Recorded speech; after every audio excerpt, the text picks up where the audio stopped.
Bonjour à toutes et à tous. Pour cette matinée, le ciel sera généralement nuageux et progressivement ensoleillé, avec tout de même des risques de pluie faibles tôt le matin dans les villes situées le long du littoral. Partout ailleurs, le ciel s'affichera partiellement nuageux.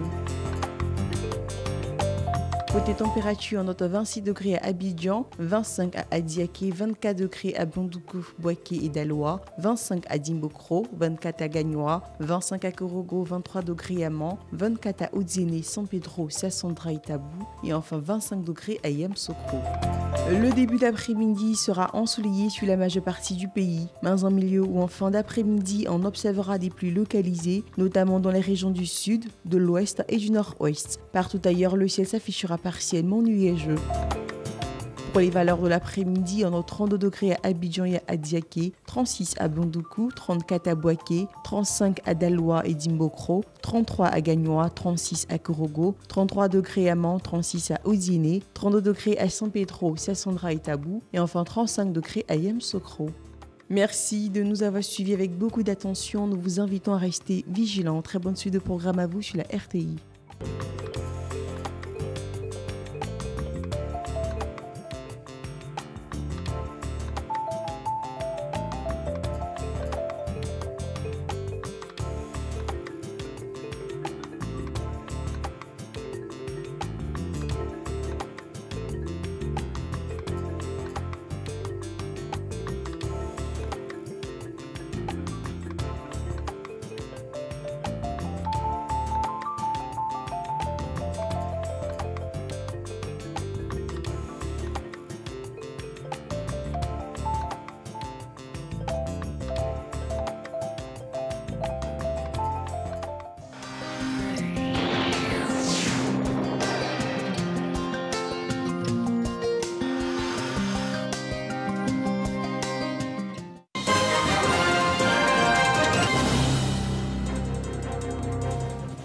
Madame, Monsieur, bonjour, bienvenue dans ce nouveau développement de l'actualité.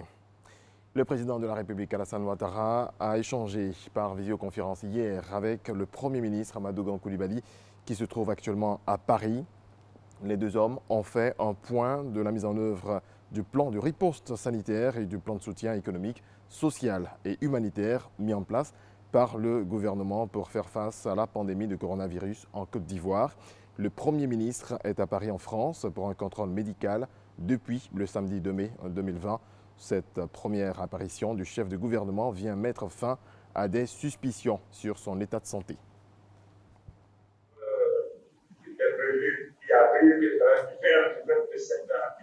C'est ça. Extrêmement chargé. Oui, oui.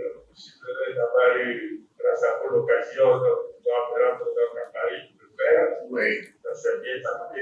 C'est la meilleure fois. Bon, écoutez, moi, j'assure. Mais il faut en profiter pour prendre un peu de repos. Et puis aussi, bien sûr, comme nous en sommes convenus tous les matins et tous les soirs, nous ferons un point. Et puis, bien entendu, entre les deux, vous pouvez m'appeler à tout moment et moi, évidemment, je vous appellerai en cas de besoin. Demain, on ne ferait pas de conseil des ministres. Nous voulons consacrer la journée de demain à la préparation du Conseil national de sécurité, puisque l'intérieur a repris les activités, je devrais dire, et les choses se passent bien. Il s'agit du nombre de cas le plus élevé en une seule journée depuis l'apparition du coronavirus en Côte d'Ivoire. Le ministère de la Santé enregistre 127 nouveaux cas, 2 nouveaux guéris et 0 décès. Regardons. Le ministère de la Santé et de l'Hygiène publique a enregistré ce jour mardi 12 mai 2020 127 nouveaux cas de Covid-19 sur 506 échantillons prélevés, soit 25% de cas positifs, 2 guéris et 0 décès. À la date du 12 mai, la Côte d'Ivoire compte donc 1857 cas confirmés, dont 820 personnes guéries, 21 décès et 1016 cas actifs. Le nombre total d'échantillons est de 14 618. Nos équipes régionales ne nous ont toujours pas notifié de cas positifs dans leur zone depuis le 21 avril. Nous insistons sur le fait que nous devons continuer à respecter les mesures barrières tant dans le Grand Abidjan qu'à l'intérieur du pays, si nous voulons freiner la propagation du virus et contrôler la pandémie en Côte d'Ivoire. Par ailleurs, devant l'apparition de signes tels que la toux, la fièvre et les difficultés respiratoires, vous êtes priés de contacter en urgence les numéros gratuits suivants, le 101, le 119, le 125 et le 143, ou vous rendre dans un centre d'accueil et de dépistage COVID-19. Je remercie et félicite tous les acteurs de la santé pour leur engagement et leur dévouement dans la lutte contre la pandémie. Face à cette pandémie, la riposte s'organise. Le nouveau centre de traitement des maladies infectieuses situé au sein du CHU de Yopougon est prêt à accueillir les malades. Le ministre de la Santé et de l'Hygiène publique, le docteur Eugène Aka Awele, a visité cette structure entièrement équipée qui peut accueillir 111 malades. Il faut privilégier les populations les plus vulnérables dans la distribution des masques. C'est le message en direction des maires du président de l'Union des villes et communes de Côte d'Ivoire, UVICOSI, qui a distribué hier plus d'1 million de masques de protection à 4 communes du district d'Abidjan. Le reportage de Sephora Zegui. 10 heures ce mardi matin, siège de l'Union des villes et communes de Côte d'Ivoire, UVICOSI. Odette, 4e adjointe au maire de la commune de Cocody, s'assure que le lot de masques de protection destiné à sa commune est embarqué à bord de ce camion 2,5 tonnes. 72 cartons contenant au total 180 000 masques ont bel et bien été chargés. Odette, toute contente de ramener la cargaison à Cocody, peut monter à bord de son véhicule. Cette dotation que nous venons de recevoir vient combler vraiment le déficit qu'il y a. 15 minutes plus tard, nous voici à l'hôtel communal de Cocody. Cette promesse du gouvernement traduite en actes par Claude Danhaut-Poulin, président de l'Union des villes et communes de Côte d'Ivoire, qui a la charge de faire le dispatching par commune. Il remet le colis ramené par Odette à Jean-Marc Yassé, maire de la commune de Cocody. Le maire se veut rassurant. Cocody, on a divisé en 7 zones. Donc chaque conseiller a sa zone avec un adjoint au maire.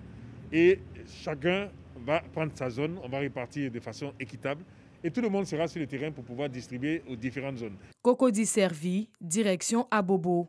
Ici, le président de l'UVICOSI vient livrer 620 000 cache-nez réceptionnés par Ibrahima Ouattara, adjoint au maire. Au nom du maire de la commune d'Abobo, le ministre d'État Ahmed Barayoro, au nom de la municipalité, pour exprimer notre gratitude au ministre des Sports ici présent et à travers lui exprimer toute notre reconnaissance au président de la République, son Excellence Alassane Ouattara. La commune d'Anyama a elle aussi été servie ce mardi matin.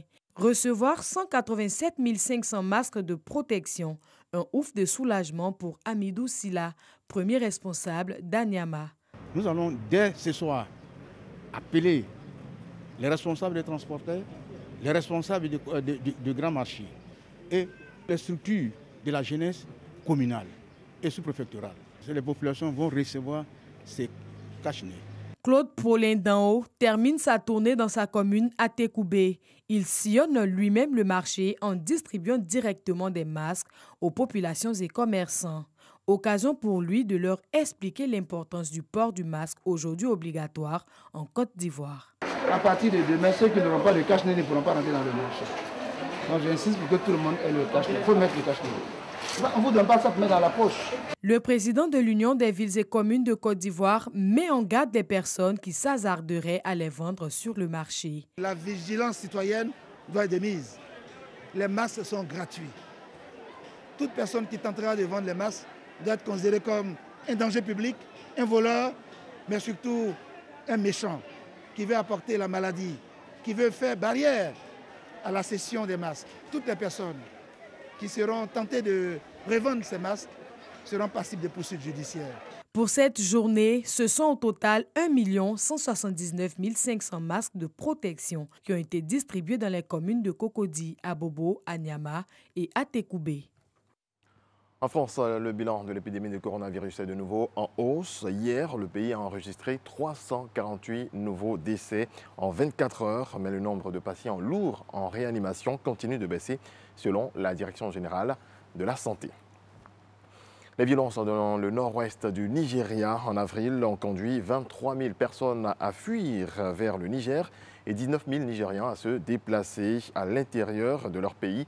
C'est ce qu'a annoncé hier le Haut Commissariat des Nations Unies pour les réfugiés, le HCR. Voilà qui marque la fin de ce rendez-vous de l'actualité. Merci à toutes et à tous de votre attention. Je vous laisse avec Alix pour la suite de Matin Bonheur. Merci Régis Cauchy, belle journée à vous. Et vous, quant à vous, on se dit bonjour et bienvenue. C'est vrai que dans tout le déroulé de ce JT, on parlait de santé, de vie. C'est vrai, la vie, c'est un cadeau qu'il faut savoir apprécier comme ça quand on a la chance de se réveiller chaque matin. C'est aussi des difficultés à démêler, à dénouer chaque jour, mais il faut se donner du courage pour avancer. Aujourd'hui encore, dans votre programme, nous avons décidé de nous accoutumer à un thème très important en ces temps d'adversité que nous fait vivre désormais la Covid-19. Voilà, elle se réinvente, elle s'adapte même aussi aux analyses grammaticales. Alors pourquoi pas nous? Donc nous avons décidé aujourd'hui de saisir les opportunités en or face à cette crise avec notre coach Serge Taïba. Nous allons décortiquer des points saillants pour pouvoir nous amener à évoluer, à nous réinventer, à nous adapter et surtout à nous bonifier en cette période qui s'y prête. À cela dit, vous savez aussi que les mercredis, nous passons notre temps à nous occuper de la famille. Aujourd'hui, point focus sur les tout-petits dans notre rubrique fitness qui s'intéresse à leurs muscles. Un petit renforcement de ces petits muscles, c'est très important avec le coach Diabaté.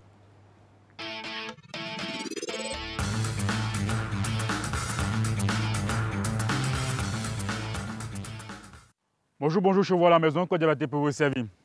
Aujourd'hui, nous sommes mercredi. Et qui dit mercredi dit fitness, jeunesse. Nous sommes toujours dans cette crise sanitaire qui frappe le monde.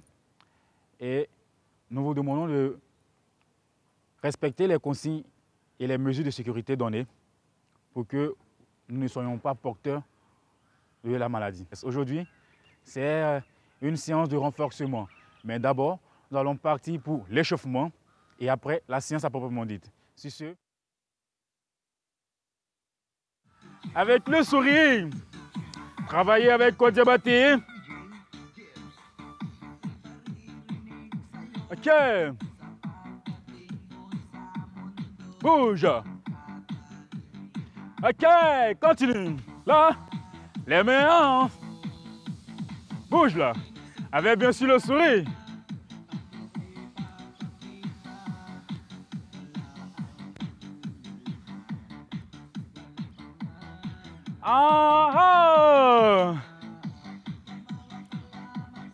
Et grandis sur la pointe des pieds.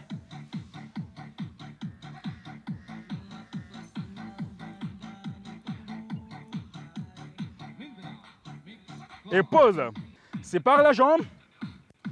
On va travailler taille. Ok. Les mains là. Torsion. Là. Rapide. 1, 2. Continue.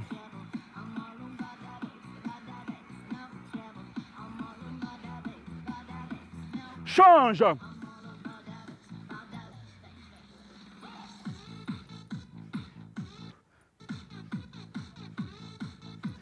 Les deux côtés ensemble.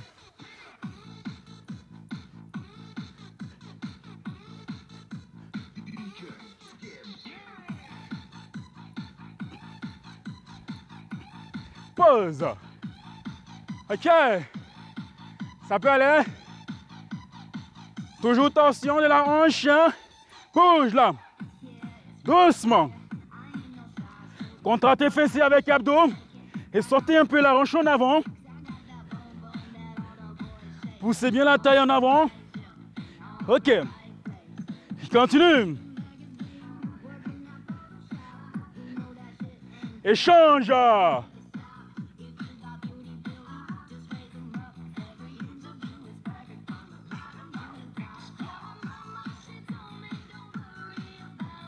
Ok, avec le sourire.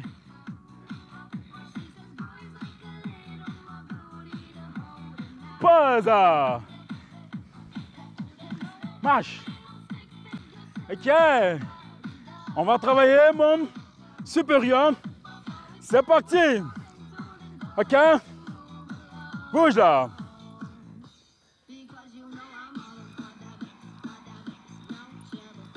Avec le sourire.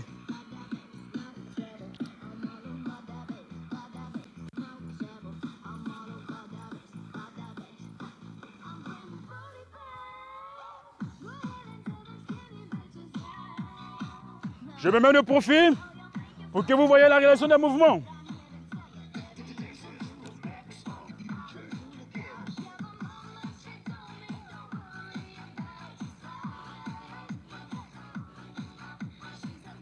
Ok.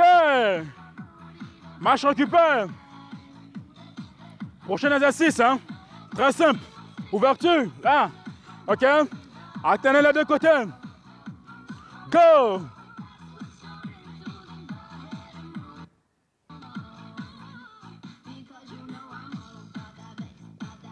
Pause, occupé. Go, c'est parti.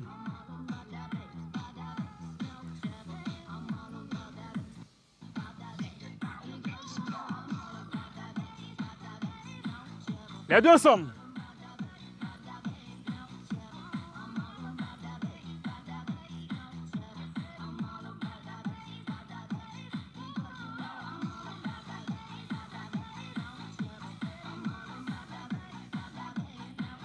Pause.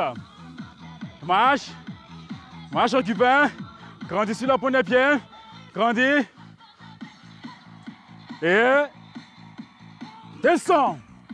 Le sport, c'est dur, c'est difficile, mais c'est vital. Sur ce, évitons d'être les porteurs de la maladie. Bye bye et à bientôt.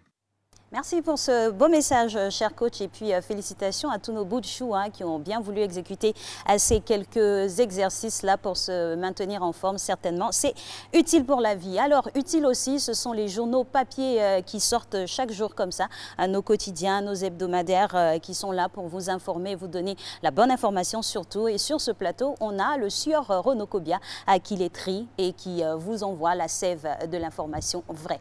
Alors, on part tout de suite pour sa revue de presse.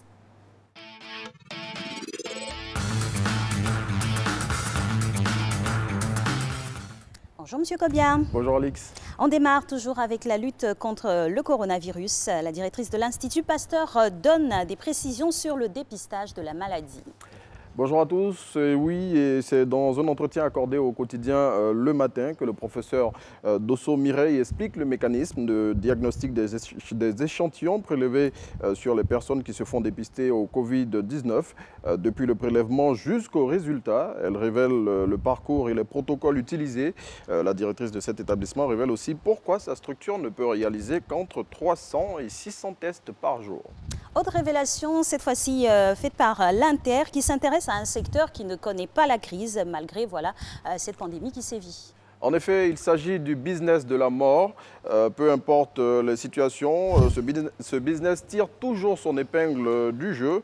Le confrère propose dans un reportage dans lequel il révèle néanmoins que la crise sanitaire du coronavirus a un impact sur la manière dont se font les enterrements. Pour mieux apprécier cette situation, il nous conduit dans les cimetières de Yopougon et d'Abobo. Comme quoi, tous les sujets sont traités. Le chef de l'État et le Premier ministre se sont parlé hier. Tout à fait. Alassane Ouattara et Amadou Gon Coulibaly ont eu un entretien par visioconférence. Au cours de leurs échanges, ils ont planché notamment sur le dossier du Covid-19, ce qui a fait dire au quotidien Le Jour Plus que malgré sa convalescence à Paris, Amadou Gon Coulibaly est à la tâche. Affaire de la vidéo dans laquelle il est aperçu, le contre-amiral Ange Kessi livre sa version des faits. Mais vérité sur cette vidéo qui circule, c'est avec ces mots que l'intelligent d'Abidjan donne un avant-goût de la version des faits du commissaire du gouvernement sur cette vidéo dans laquelle il est filmé dans une chambre par une jeune fille.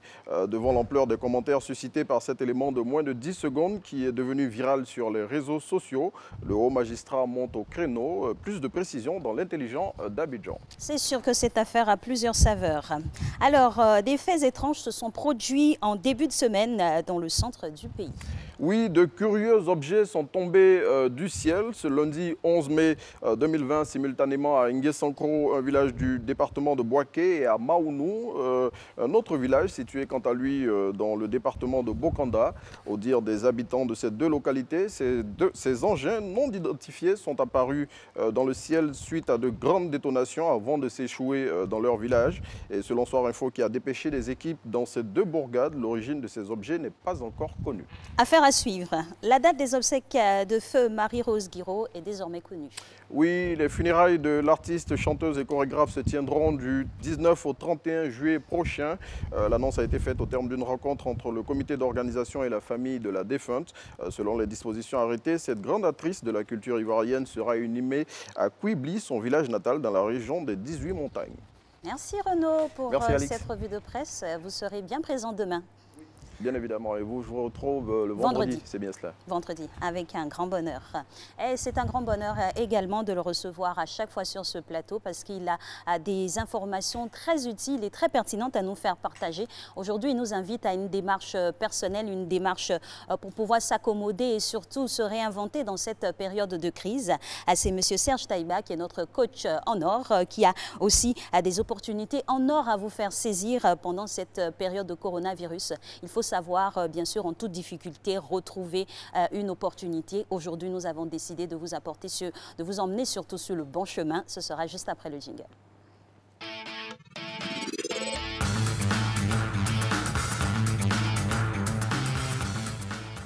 Bonjour coach. Bonjour Alex. Alors, bienvenue sur le plateau. Merci, c'est un plaisir pour moi d'être là, comme toujours d'ailleurs. Bien sûr. Alors, on a une démarche très structurée pour aujourd'hui et qui va nous mener sur une marche assurément bénéfique. Absolument, Alors, absolument. on parle des points ou les opportunités en hors de la crise sanitaire que vous nous dévoilez ici avec un cheminement très structuré. On démarre tout de suite par le repos. Oui, tout à fait. Mais déjà, avant de parler à proprement dit des opportunités dont il s'agit, c'est déjà de comprendre parce que c'est important, parce qu'aujourd'hui, nous sommes dans une crise et certaines personnes pourront trouver insultant que de parler d'opportunités parce que pour eux, ils ne voient que la crise. Alors que, bien sûr, dans chaque crise, il y a toujours une part d'opportunité que la plupart des gens ne voient pas. Et donc, c'est important déjà de pouvoir avoir ce recul-là et de se demander chaque fois qu'il y a une crise, quelle est l'opportunité derrière ? Qu'est-ce qu'il y a à comprendre, qu'est-ce qu'il y a à saisir comme opportunité pour se propulser? Par exemple, justement, la Chine, qui est l'origine de cette crise, on va dire, de ce virus. Oui, c'est là-bas qu'est survenue la première fois la maladie. Vous savez qu'aujourd'hui, la crise est quand même... La Chine est parvenue à maîtriser quand même ce virus-là et aujourd'hui, la vie a repris. La Chine est aujourd'hui le plus gros fournisseur au monde. Ça a toujours été, mais en ce moment où la plupart des pays sont carrément au repos ou en berne. En berne, la Chine continue à avoir une forte activité parce que justement, ils ont saisi cette opportunité-là, ils ont saisi cette crise-là, ils se sont réinventés. Et dans la langue chinoise, le mandarin, le thème crise est représenté par une anagramme qui se présente un peu comme ce qui se passe qui se présente à l'écran là, qui veut dire Weiji. En fait, Weiji qui est composé de deux mots Wei et Ji qui signifie, le Wei qui parle de danger, d'accord. Donc quand il y a une crise, il y a toujours un danger qui est là. Le deuxième thème qui est Ji qui signifie opportunité. Donc ce qui veut dire que dans chaque crise, c'est vrai qu'il y a un danger, mais il y a aussi opportunité. Donc si vous ne voyez que le danger, mais naturellement, votre réaction sera une réaction d'abattement, une réaction de peur, une réaction de léthargie, ce qui n'est pas forcément la bonne chose à faire parce qu'il y a un avenir meilleur qui nous attend. Comment on fait pour saisir cet avenir-là? Et c'est justement de ça que nous allons parler. Quelles sont ces opportunités-là que la crise nous apporte? Parce qu'en réalité, elle nous a apporté de nombreuses opportunités, mais est-ce que nous allons les saisir? Justement, installé sous le prisme du Weiji, donc de la difficulté à l'opportunité. Aujourd'hui, nous parlons de ces opportunités-là, justement, à saisir pour pouvoir se réinventer. Et cela passe par des étapes. Absolument.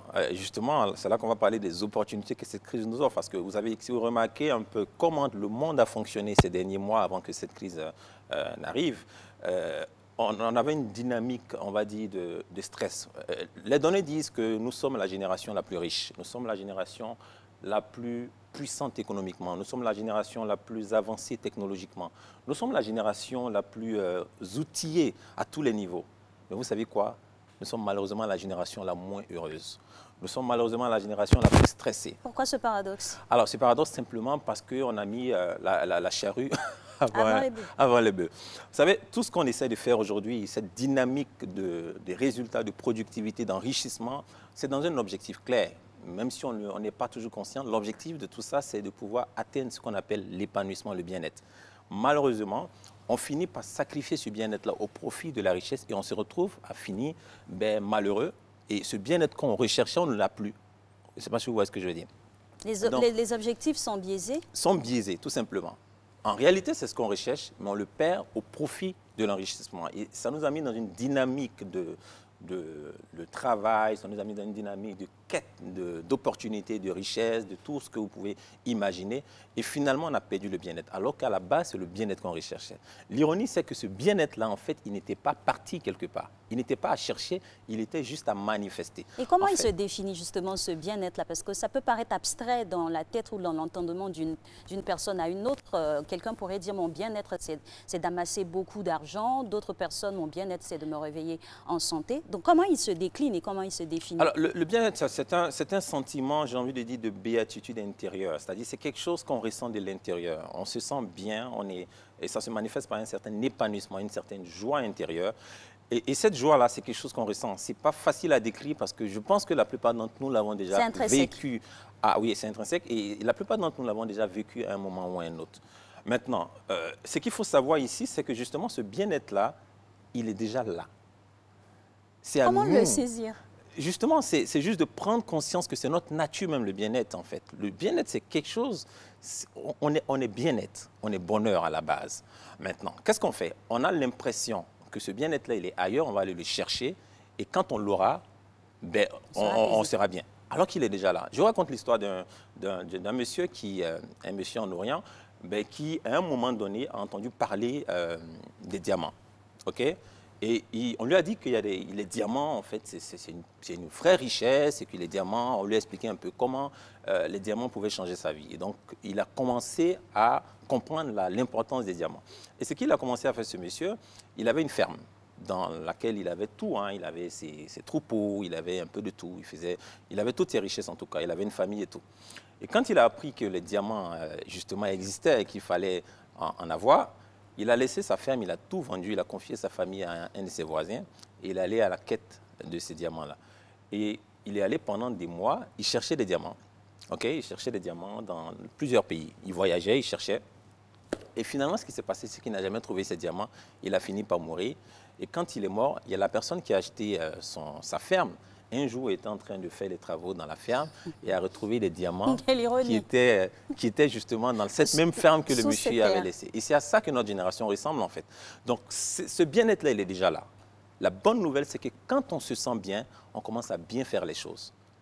Et si on est capable simplement de se dire, OK, le bien-être est déjà là, le bonheur est là. Est-ce que je peux simplement me connecter à ce bonheur intérieur-là? Et quand je commence à me sentir bien, en dépit de tout ce qui se passe autour de moi, quand je commence à avoir ce bien-être-là monter en moi, naturellement, je commence à bien faire les choses. Ça veut dire ma productivité, ça croît, ma façon de travailler, ça croît, ma façon de traiter les gens, ça croît, ma façon de faire tout, ça croît bien. Vous voyez? Et autre chose, c'est que je commence à attirer aussi les bonnes choses. C'est ça qui est extraordinaire. Donc, quand je me sens bien, non seulement je fais bien les choses, mais j'attire aussi de bonnes opportunités. Et en ce moment-là, facilement, tout ce que je recherche va venir. Le succès, la prospérité, tout ça va venir plus facilement plutôt que de courir après et de perdre mon bien-être. Alors, coach, de ce que vous venez de nous dire, le conditionnement géolocalisé aussi intervient. Parce que l'exemple que vous venez de nous donner avec ce monsieur-là qui avait tout sous ses pieds, qui a dû se déplacer du fait d'une information aussi. Absolument. L'information prend tout son sens. L'information prend tout son sens. C'est pour ça qu'il faut être très bien informé. Et justement, moi, en venant sur ce plateau, c'est justement une information que j'apporte ou des informations que j'apporte. Il faut avoir la bonne nouvelle parce que si on n'a pas les bonnes informations, on n'aura pas la bonne perception des choses et puis naturellement, on va passer à côté. Et justement, si vous permettez, on va aborder les opportunités dont je parle ici, qui étaient des choses qui étaient à notre portée pendant longtemps, mais dont qu'on a négligé, à côté desquelles on est passé. Et la première opportunité que cette crise nous apporte, alors ça vous fait sourire, parce que beaucoup de gens justement m'ont écrit, pensaient que j'allais parler d'opportunités d'affaires, d'emploi. Non, ce n'est pas de ça qu'il s'agit. Ah oui, c'est vrai que d'entrée de jeu, on s'est dit que voilà. Plus que les affaires, plus qu'une opportunité d'emploi. Alors la première opportunité, c'est l'opportunité du repos. Alors, tout à l'heure, je vous parlais de ce que notre génération est devenue. On est devenu plus riche, mais on a perdu l'essentiel qui est le bien-être. Et finalement, on a aujourd'hui la génération la plus dépressive. Le taux de consommation d'antidépresseurs n'a jamais été aussi élevé que dans notre génération. Et le taux de consommation de drogue n'a jamais été aussi élevé parce que les gens, finalement, ont perdu l'essentiel et ils recherchent ça à travers des substances. Et ça, c'est vraiment dommage. Donc, aujourd'hui, cette crise nous apporte la possibilité de nous reposer. Non seulement nous, mais aussi la nature. Oui. Parce que l'environnement dans lequel on vit a besoin d'être en bon état. Donc si nous, on est en bon état, que notre environnement est pollué, on ne va pas s'en sortir. Imaginez que vous êtes bien, tel que vous êtes belle là, vous allez dans votre maison et votre maison est remplie de pollution. Vous n'allez pas vous en sortir. Oui. Donc peu importe comment nous nous sentons, si l'environnement dans lequel on évolue n'est pas bien, mais ça ne va pas marcher. Et je pense qu'à un moment donné, que ce soit Dieu, l'univers, je ne sais pas qui, la matrice divine, à un moment donné, a dû mettre une pause à tout le monde et dire « Ok, stop, on s'arrête là, parce que vous êtes allé trop loin, vous êtes allé trop vite, il faut que vous arrêtiez. » Et justement, c'est une opportunité en or que d'avoir l'occasion de pouvoir se reposer. On n'arrivait pas à se reposer. Moi, tous les matins, il y a quelques mois, quand je sors souvent et je vois combien de fois les gens sont stressés pour aller au boulot, je dis, mais qu'est-ce qui ne va pas en fait? Et si vous devez vivre comme ça, parce que le corps humain a un seuil de tolérance au stress. Si le stress dépasse tes bornes, ça ne va pas, on tombe malade, on a des problèmes. Donc il est important qu'à un moment donné, on puisse se reposer. Et justement, cette crise nous apporte l'opportunité de nous reposer. Mais est-ce qu'on va le faire? Parce que beaucoup de gens, justement, ont l'opportunité de se reposer, mais ils font autre chose. Et surtout, comment le faire? Alors, justement, le repos, ce n'est pas d'abord dormir. Il faut comprendre que le repos, ce n'est pas dormir. J'ai écrit un livre où j'en ai parlé. Le repos, ce n'est pas d'abord dormir.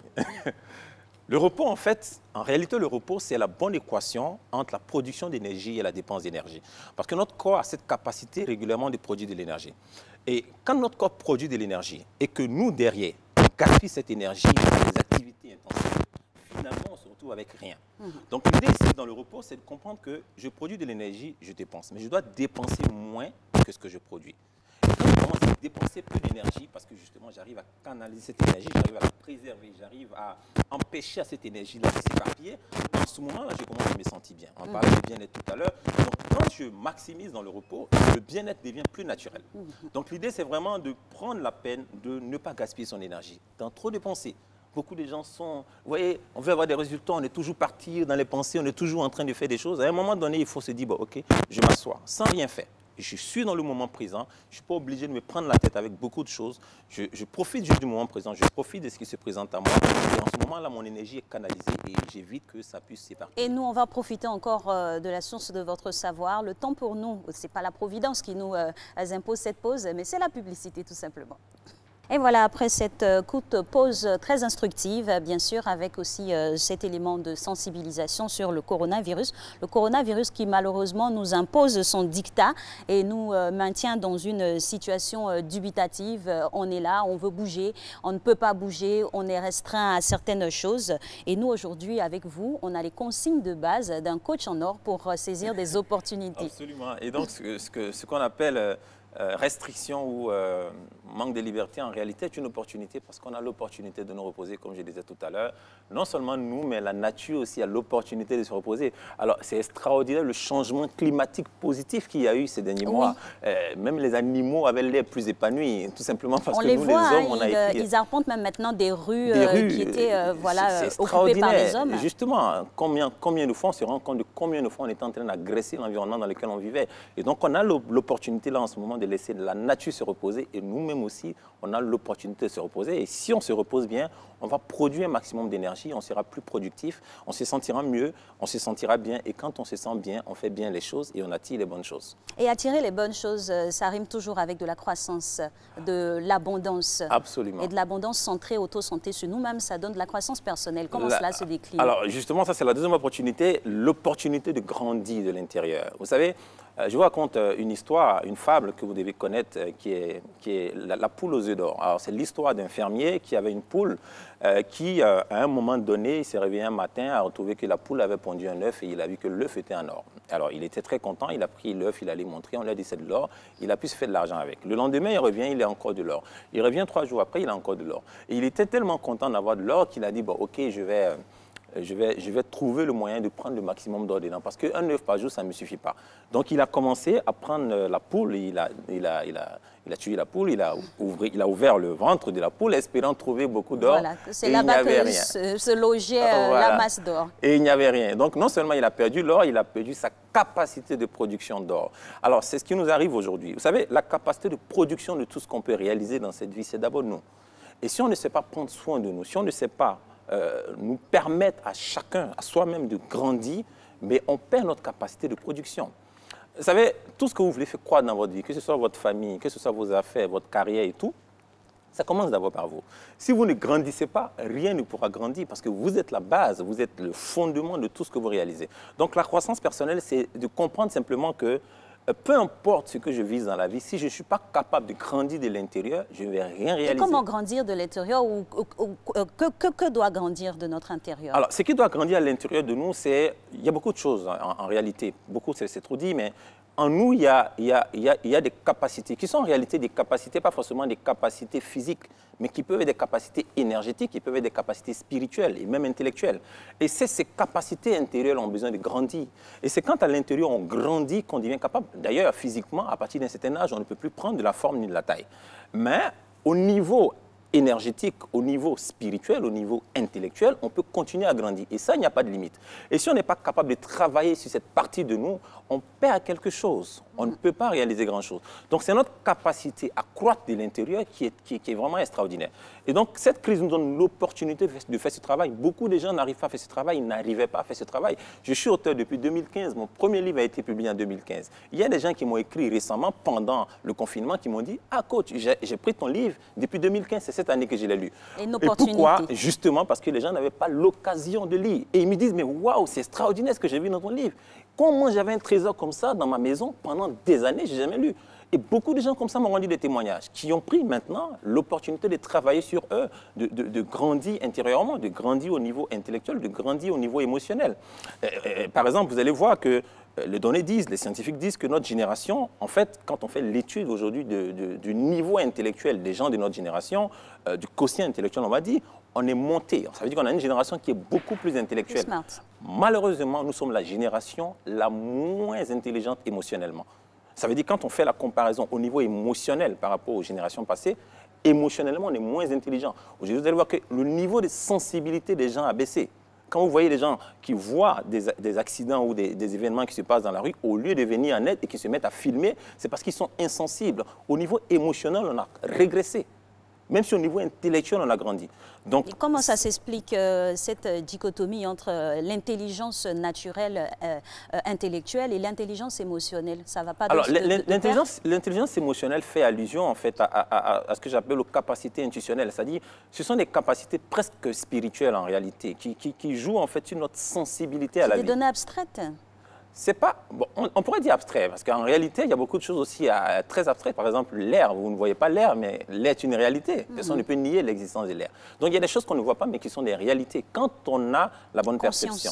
Vous voyez, quand on est conscient, quand on a la bonne perception. Donc là, je parle d'intuition. Aujourd'hui, vous verrez beaucoup de gens qui disent « je veux connaître mon chemin, je veux connaître ma voie, qu'est-ce que je suis appelé à faire ?» Les gens n'arrivent pas à détecter ça. Pourquoi? Parce qu'ils ne sont pas sensibles.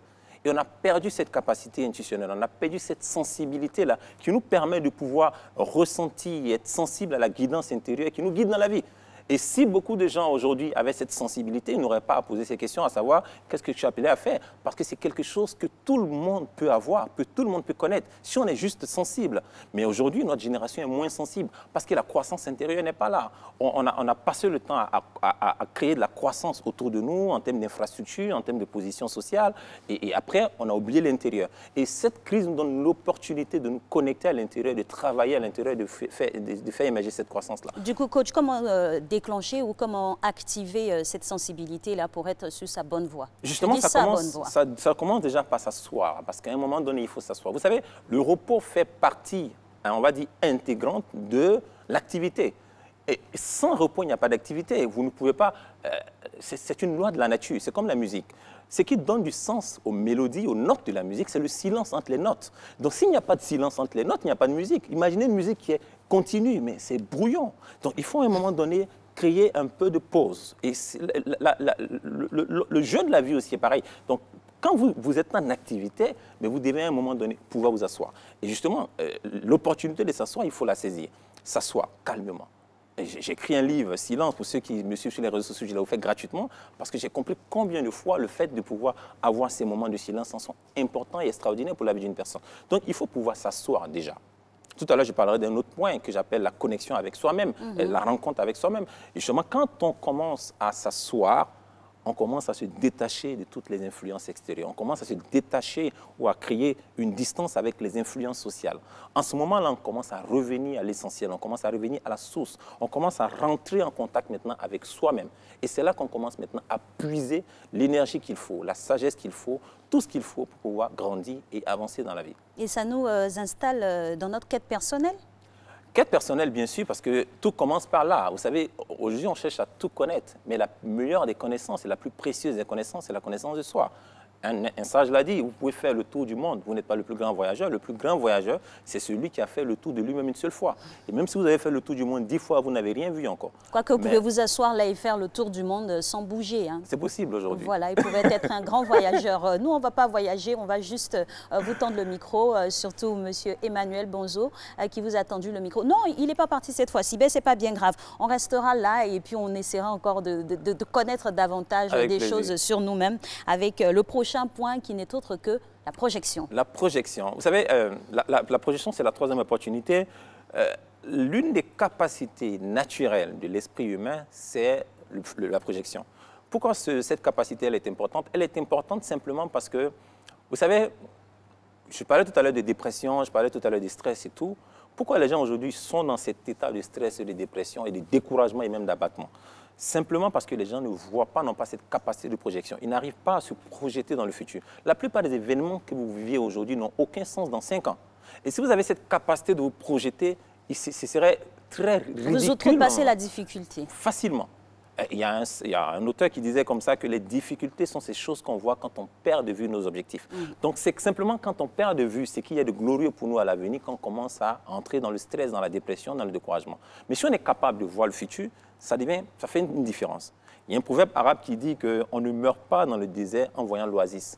Ça veut dire simplement que même si l'oasis est loin, peu importe la fatigue que vous avez, vous allez trouver la force pour pouvoir retrouver l'oasis. C'est le découragement qui pourrait vous tuer. C'est le découragement, mais vous ne pouvez pas parce que vous voyez l'oasis. Et si les gens étaient capables de voir le futur glorieux qui les attendait, mais très peu n'allaient pas entrer dans le découragement. Comment voir ce futur glorieux? Et justement, cette crise nous donne l'opportunité de pouvoir nous projeter. Quand on s'assoit, naturellement, on a la capacité de nous projeter. C'est une fonction naturelle de l'esprit que de pouvoir voir le futur.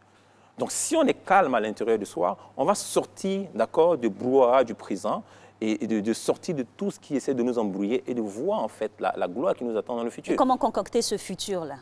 Alors, on n'a pas besoin de le concocter, il existe déjà. C'est un futur qui est préparé pour nous, mais qui est un futur glorieux auquel chacun est appelé. Et chacun a son entendement du futur et du bonheur, vous l'avez dit. Absolument, mais ce que je veux dire ici, c'est que nous tous, je pense, et je ne pense pas me tromper, qu'on est tous appelés à un futur glorieux. On est tous appelés à vivre quelque chose d'extraordinaire sur cette terre. En fait, la vie est généreuse pour nous, la vie, ça se voit. Regardez un peu même les oiseaux qui ne travaillent pas, qui ne font pas d'efforts, mais qui ont toujours à manger. La nature a cette générosité-là. Et ce n'est pas nous les hommes, les êtres les plus évolués de l'univers, de la Terre, qui vont être banalisés. Donc on est tous appelés à quelque chose de glorieux. Mais on n'a pas cette capacité à voir, parce que parfois les réalités du quotidien nous emballent. Et si on peut juste se projeter, ça va faire une différence. Et justement, cette crise nous donne la possibilité de nous asseoir et de voir notre futur. Alors, coach, de ce que vous nous dites, de ces paroles très positives, quelqu'un qui se retrouve dans une situation aujourd'hui du fait du coronavirus, qui perd son emploi, qui sait que cela va impacter négativement sa position sociale au sein de sa famille et tout, comment lui il peut se réinventer, se projeter vers ce futur dit glorieux-là? Alors, encore une fois, c'est juste prendre de la hauteur sur le présent, prendre de la hauteur sur les difficultés du présent. Si vous voyez que les difficultés, ça veut dire simplement que vous êtes déconnecté de votre futur, vous êtes déconnecté de ce qui est glorieux qui vous attend. C'est en ce moment-là que vous n'allez voir que les problèmes, c'est en ce moment-là que vous n'allez voir que les difficultés. Donc c'est juste de prendre de la hauteur. Et voilà pourquoi j'ai dit que c'est une opportunité, parce que la crise a tout stoppé. Tout est en pause, parce que justement, si vous avez des endroits pour aller faire des activités, c'est là que vous alliez penser à créer des opportunités, mais il n'y en a pas. Tout est fermé, les frontières sont fermées, les activités sont en berne, Tout est bloqué. On dit, bon, tout le monde pose, asseyons-nous. Et en ce moment-là, vous pouvez maintenant vous asseoir et vous mettre au-dessus de tout ça et de dire, OK, qu'est-ce que je peux avoir dans le futur? Non seulement qu'est-ce que je peux avoir, mais qu'est-ce que je peux faire pour le futur? Parce qu'on a une part importante aussi à jouer dans la création de ce futur-là. Donc, les sémences qu'on va apporter aujourd'hui, ce qu'on va mettre comme action, ce qu'on va mettre comme contribution, c'est ce qui va construire ce futur. J'ai l'habitude de dire que notre avenir est construit par nos habitudes. Donc, nos habitudes sont des sémences pour notre futur. Donc, quelles sont les habitudes que j'ai à développer? Et justement, dans ce processus de croissance personnelle, on va commencer à développer des capacités, on va avoir de nouvelles habitudes, mais qui vont contribuer à changer notre futur. Et c'est quoi ces habitudes-là nommées? Alors, ce sont les habitudes que j'appelle les habitudes du succès, hein, parce que tout dépend, les habitudes vont dépendre de ce que je veux comme résultat. Parce que, vous savez, quand vous voulez faire une sauce, c'est en fonction de la sauce que vous voulez que vous choisissez vos ingrédients. Exactement. Donc, en fonction du résultat que vous voulez. Si vous dites que vous voulez être un champion dans le football, mais il y a les habitudes que vous allez avoir qui ne sont pas forcément les habitudes de Serge Taïba. Et si vous dites que vous voulez être un grand auteur, vous voulez être un cadre dans une multinationale, donc en fonction de ce que vous voulez, vous allez choisir vos habitudes. Donc, parmi ces habitudes, justement, il y a déjà l'habitude du repos, que je recommande déjà. Oui. Il faut apprendre à vous reposer. L'habitude de la croissance personnelle, parce que c'est de vous que tout va partir. Si vous ne grandissez pas, vous ne pouvez rien faire grandir. Donc, travaillez à vous construire de l'intérieur. Donc, ça passe par la formation, ça passe par la lecture, ça passe par la pratique de certaines activités spirituelles comme la méditation, la prière, des choses qui vous construisent à l'intérieur. Donc, ça, ce sont les habitudes à avoir.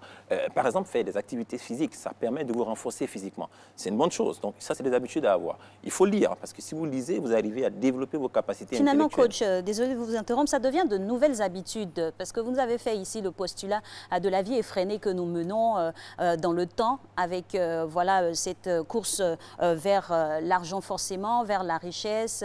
Mais aujourd'hui, on devrait réapprendre d'autres habitudes. Parce qu'on laisse nos anciennes habitudes. Absolument. On devrait réapprendre à vivre. Mais quand on dit que l'habitude est une seconde nature, comment éviter le piège du boomerang? Alors, si c'est une seconde nature, ça veut dire que ce n'est pas quelque chose qui est naturel, c'est ce que ça veut dire. Donc, si on a acquis certaines habitudes, on peut désapprendre ces habitudes, les délaisser et puis développer de nouvelles habitudes. Donc, c'est de comprendre qu'on n'est pas né avec ces habitudes-là, on a fini par les avoir. Et donc, si on veut un nouveau futur, c'est de se dire quelles sont les nouvelles habitudes que je peux développer aujourd'hui par rapport au futur que je veux. Qu'est-ce que je peux faire aujourd'hui de différent pour avoir quelque chose de différent? Parce que si je continue à faire les mêmes choses, c'est sûr et certain que j'aurai les mêmes résultats. Donc, quelles sont les habitudes que je développe par rapport à ce que je veux? Si je dis que je veux être un sportif international et que je passe tout le temps en train de boire de la boisson au quartier, à manger je m'éloigne en tout cas je m'éloigne naturellement de mon objectif. Donc, c'est de voir qu'est-ce que je veux et quelles sont les habitudes qui vont avec. Et je commence à les acquérir. La discipline a son rôle à jouer là-dedans. Absolument, parce que c'est la discipline qui va être justement cette capacité à rester sur cette voie. Si je ne suis pas discipliné, ben, je ne peux pas garder mes habitudes. Et les habitudes, justement, ont ce pouvoir de transformer nos résultats. Ont ce pouvoir de nous transformer et de transformer nos résultats. Donc, si je ne suis pas cohérent et consistant dans mes habitudes, je vais finir par délaisser. C'est comme quelqu'un qui est en train de construire un bâtiment, mais qui met des briques, qui met du ciment et qui ne permet pas, justement, au ciment de se solidifier dans le mur et qui finit par casser ou taper dans le mur, ça va finir par s'écrouler. Donc, quand je commence à développer des habitudes, il faut que je sois persistant, je garde ces habitudes-là. Au départ, je vais travailler pour les avoir. Mais après, ce sont ces habitudes-là qui vont finalement travailler pour moi. Donc, au départ, je travaille. Ça veut dire que je fais des efforts pour garder des habitudes. Mais quand elles vont être ancrées au niveau neurologique, en ce moment-là, elles vont commencer à travailler pour moi. Et c'est justement cet effort-là au départ qu'on doit faire. Et après, ça devient plus facile.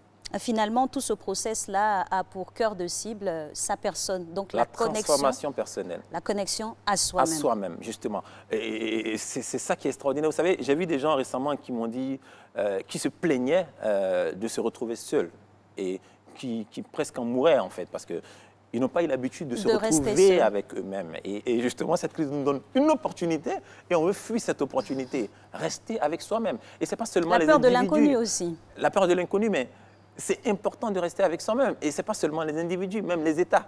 Et je pense que, justement, l'univers a pensé à nous déconnecter des autres. Et dit, bon, nous a imposé quelque chose, maintenant il faut s'adapter à ça. Il faut s'adapter, il faut rester avec soi-même. Quand les frontières sont fermées, qu'est-ce qu'on est obligé de faire? On reste. On reste. Donc, on est avec soi-même.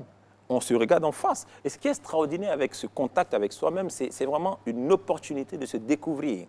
Vous savez, vous ne pouvez pas élever votre niveau de capacité d'énergie ou d'accomplissement si vous ne vous connaissez pas. Parce que si vous ne vous connaissez pas, vous ne pourriez même pas tirer en vous. Comment faire l'étude de sa personne? Alors, en réalité, c'est quelque chose qui devrait être naturel. Parce que si on sait s'écouter, on va se connaître. Mais on ne s'écoute pas. Mais pour s'écouter, il faut déjà prendre le temps de s'asseoir avec soi-même. Et ça, les gens ne savaient pas le faire. Les gens ne veulent pas le faire. Il y a beaucoup de gens qui se fuient. C'est-à-dire, quand il y a... Et regardez aujourd'hui, quand vous allez dans les grandes surfaces, il y a toujours de la musique. Vous entrez dans la voiture de n'importe qui, vous mettrez de la radio, de la musique. La plupart des gens ne veulent pas rester avec eux-mêmes. Ils veulent toujours inviter des influences extérieures. Il faut pouvoir rester avec soi-même. Il faut se déconnecter. Il faut se déconnecter de tout et se dire, OK, je reste avec moi. Je m'écoute. Comment je me sens avec moi? Parce que beaucoup de gens estiment que les gens ne les acceptent pas, mais est-ce que vous vous acceptez vous-même? Est-ce que vous avez ce désir-là de rester avec vous? Mais si vous n'êtes pas capable de rester avec vous, qui va vouloir rester avec vous? Peut-être que c'est le blocage du rejet de soi. Quelque part. Et cette crise vous donne l'opportunité de pouvoir affronter ça. Maintenant, si vous fuyez, mais vous allez continuer à vivre les mêmes choses. Il faut prendre le temps de s'asseoir avec soi-même. Et c'est une opportunité en or, encore une fois.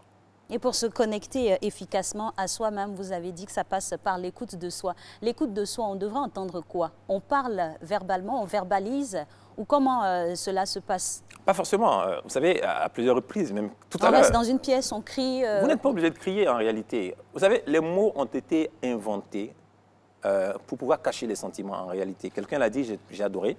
Les mots ont été inventés pour pouvoir cacher les réalités. Entrez dans le règne animal. Une biche qui voit un lion n'a pas besoin que le lion lui dise « je vais te manger ». Mais il va commencer à fuir. Vous savez pourquoi? Parce que la biche va sentir l'énergie du lion, va sentir les émotions profondes du lion. En réalité, on devrait être capable de ressentir même les émotions des autres. Mais on a créé le langage pour masquer nos sentiments, pour masquer ce qu'on ressent de l'intérieur. Et aujourd'hui, avec cette capacité de langage-là, on parle beaucoup et on écoute moins, on ressent moins. En réalité, parler, c'est vraiment quelque chose qui a été... Je sais que ça a des fonctions utiles, mais ça finit par nous sortir en fait de la vérité et de la réalité intérieure. Mais quand on est avec soi, on n'a pas besoin de parler. Je veux m'écouter. Quand en moi, ça pleure, je sais. Quand en moi, c'est joyeux, je sais. Quand en moi, c'est triste, je sais, sans parole. Donc, quand je suis avec moi, je n'ai pas besoin de parole. Il faut être alerte à tous ces signaux-là à l'intérieur. Il faut être à l'écoute, tout simplement. Et quand on est connecté à soi-même, c'est sûr qu'on va produire de la positivité au sein de notre communauté. Et la plus urgente, c'est la famille. C'est la famille. La connexion à la famille. Ça, c'est une opportunité en or. Vous savez, si vous observez ce que la société a fait de nous ces dernières années, c'est incroyable, mais c'est fou en même temps. Regardez, les gens je connais des gens qui s'élèvent le matin, qui quittent la maison à 5 h du matin, qui rentrent à la maison à 21 h. Ça veut dire ils ne voient pas leurs enfants. Oui, ils ont passé toute la journée loin de l'essentiel. Et c'est comme ça, tout le temps. De nombreuses personnes ont vécu comme ça et continuent de vivre comme ça. Et je vois des gens qui se plaignent parce que les enfants sont à la maison et font du bruit. J'ai dit, mais, excusez-moi, mais... C'est un gap à rattraper, finalement. C'est justement un gap à rattraper. Et cette crise nous donne l'opportunité de retrouver la famille, de rester avec nos proches. Et ça, c'est quelque chose en or. J'avoue que c'est mon coup de cœur dans tout ce que j'ai cité parce que la possibilité de me retrouver avec ma famille a été quelque chose de... Waouh! Rester avec les enfants, rester... Et ça, c'est... En plus de ça, ça nous donne l'opportunité de rebâtir les fondations de notre famille. Parce que la plupart des fondations, les familles n'étaient pas à leur place. Beaucoup de familles n'avaient pas de possibilité de communiquer. Même pour les enfants, l'éducation de nos enfants était confiée à des étrangers. C'est incroyable combien de fois on passe à côté de l'essentiel. Et quand on regarde aujourd'hui la génération qu'on est en train de bâtir, mais c'est quelle génération on veut bâtir? Si on n'a pas le temps de les coacher, si on n'a pas le temps de leur parler, si on n'a pas le temps de les influencer parce qu'on est présent. Donc cette crise nous donne l'opportunité d'avoir du temps avec la famille. Et ça n'a pas de prix. Exactement. Et la famille qui reste notre quête perpétuelle dans le bonheur aujourd'hui, elle sera très heureuse de savoir que voilà, M. Taïba était sur notre plateau pour nous apporter de bonnes informations. Et puis on va penser aujourd'hui à sa famille. On ne va pas vous remercier, vous, mais remercier plutôt Madame Taïba qui célèbre 1 an de plus aujourd'hui. Je me suis renseignée et voilà, on lui dit merci. Pour le monsieur charmant qu'elle a réussi à nous faire et qui nous apporte toujours ces bonnes informations là pour pouvoir à nous élever. Voilà, en tout cas, vous êtes inspiré à une bonne source. Joyeux anniversaire à vous et puis merci à vous d'être passé sur ce plateau pour nous donner ce process-là de réinventation ou d'adaptation. Voilà, le repos, la croissance personnelle, la projection, la connexion avec soi-même et surtout la connexion avec nos familles. Mercredi, c'est famille et vous êtes notre famille. On se retrouve vendredi.